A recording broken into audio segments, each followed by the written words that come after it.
अस्सलामुअलैकुम sir. Sir आज जो प्रोटेस्ट कर रहे हैं आप, ये प्रेस क्लब से लेके असम्बली हाल तक जो एलामिया जारी किया गया है, सर एजेंडा क्या है इसका? एजेंडा इसका कश्मीरियों के साथ इज़हार यकजहती जी जो जुल्म सितम वहाँ पर हो रहा है, तकरीबन 1.5 महीने से वहाँ कर्फ्यू लगा हुआ है।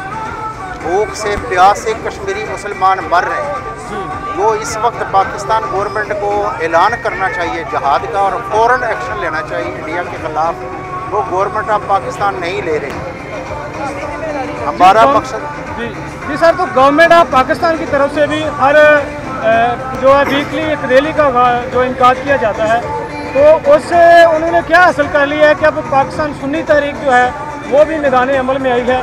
मेन काज क्या है इसका?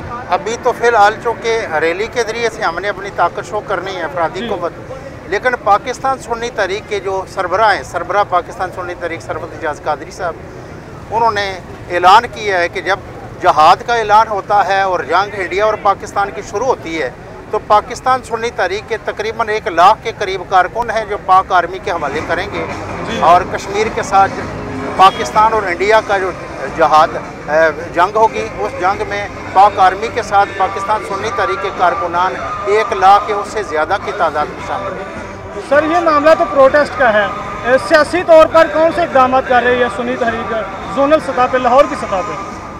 सियासी तौर पर जी, सियासी तौर पर हुकूमत के साथ कोई रवाबत, कोई डायलाग? हुकूमत के साथ तो हमारे डायलाग हर मौजू पर चलते रहते हैं जी, लेकिन ये डायलाग वाला मामला नहीं है कश्मीर इशू का।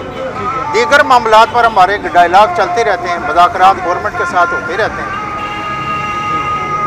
बहुत बहुत शुक्रिया काफी साहब आपका और दीगर साथियों का। अस्सलाम वालेकुम।